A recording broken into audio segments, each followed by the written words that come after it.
What's up, everybody? This is Jake from Jake in the Wood. Today I have a very special, legendary guest, lifetime Syracuse fan. What else did you call yourself? Oh, iconic Syracuse fan. Oh, iconic, I'm sorry. Oh, sorry. Also, founding member of 311 Heaven, and this is Steve. When we started doing Jake in the Wood, one of the first things I thought of was having our first guest on the show to interview him about his story from 1980. Steve, you were at the Miracle on Ice. Yes, I was. And 9 days earlier, you were at Manley Fieldhouse for the infamous John Closing Thomas. of Manley. So why don't we start out talking about the Miracle on Ice a little bit. You've got an amazing story. It's February 22nd, 1980. Of course, we all know the story, the legend. Do you believe in miracles? But before that, you were doing some business up for the Olympics. Tell us about that. Well, family and I had a business. We were a cross-country ski area, had lodging and a bar and a winter business. And along came an opportunity in 1979, or a little bit even before that, to become a Olympic tour package operator and transport people back and forth from the Olympic venue and put them up lodging, meals, transportation. And we were to be able to buy tickets that we thought we could market and sell along due to our business. Now, these tickets that you bought, the tournament hadn't started yet when you bought them. You didn't know who you were buying tickets for specifically. Nothing was started. We estimated that due to our business and our clientele that we might focus on some cross-country and maybe some jumping events and things like that. We threw in some ice dancing and skating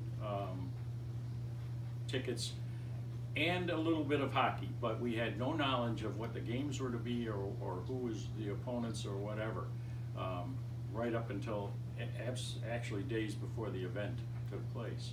So when you find out that you have tickets in your hand for Russia versus the USA, how excited are you about that? Well, I was a bit excited. An opportunity perhaps to see the game myself.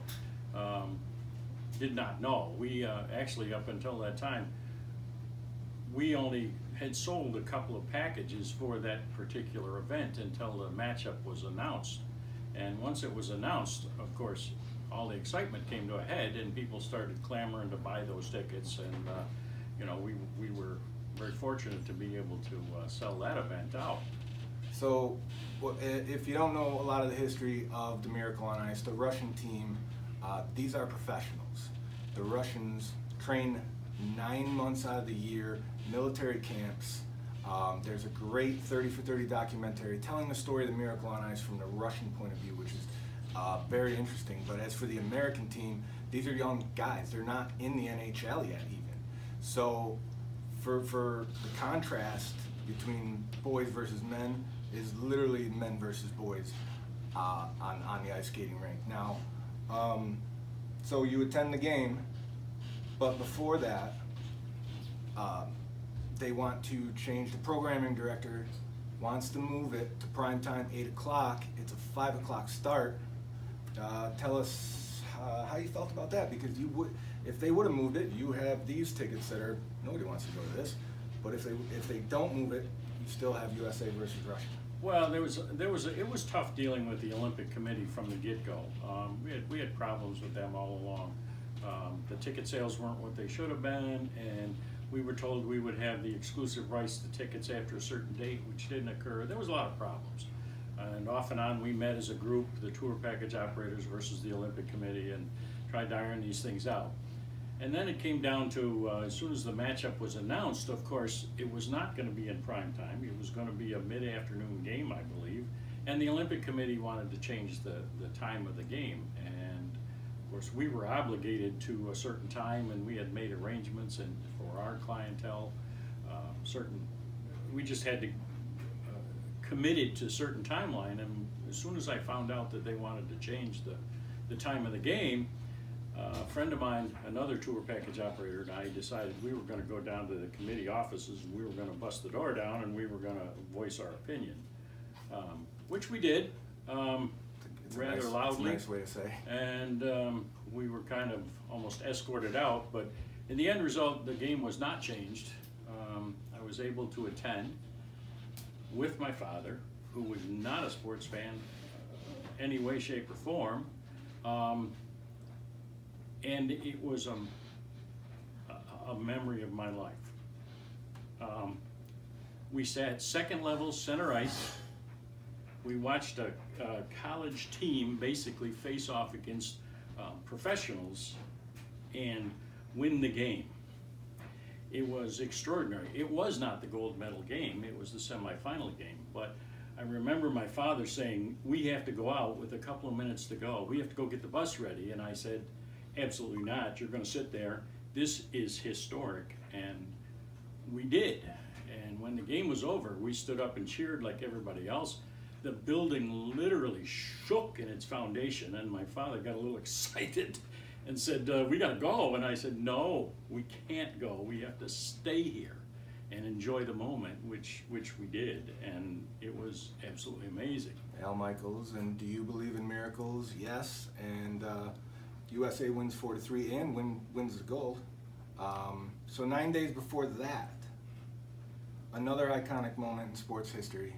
Manley Fieldhouse, Syracuse and Georgetown. Syracuse won 57 straight at Manley Fieldhouse. Manley Fieldhouse is about to close. You go to the game. Number 2 in the country. And tell us your experience there. And it wasn't, my brother insisted that we go to the game because it was the closing of Manley. I wasn't a season ticket holder. I was an occasional fan at that point in time because other obligations kept me away. But he insisted we go to see this game. The only reason being, it was the last game to be held in Manley Fieldhouse, which today, now, looking back, it was the start of a classic rivalry in the Big East. It was the John Thompson became John Thompson to us, the Darth Vader of basketball. All those things occurred, but at the time it was simply go to a game, see it, and then that was it. Syracuse should have handily defeated them. They didn't. Manley Fieldhouse is officially closed. And the beginning of a great rivalry. Yeah, and like you say, at the time, you don't know what you're witnessing, but that was, the Big East had formed, but they hadn't started officially playing Big East games till a season later, which Syracuse would move to the Carrier Dome from Manley Fieldhouse, the dirty Manley Fieldhouse. Dirty Manley Fieldhouse, because some people may not realize that Manley Fieldhouse was also an indoor track. It had a cinder track inside, and when they had big crowds at the game, it would get a little dusty and you kind of felt gritty when you left after the game.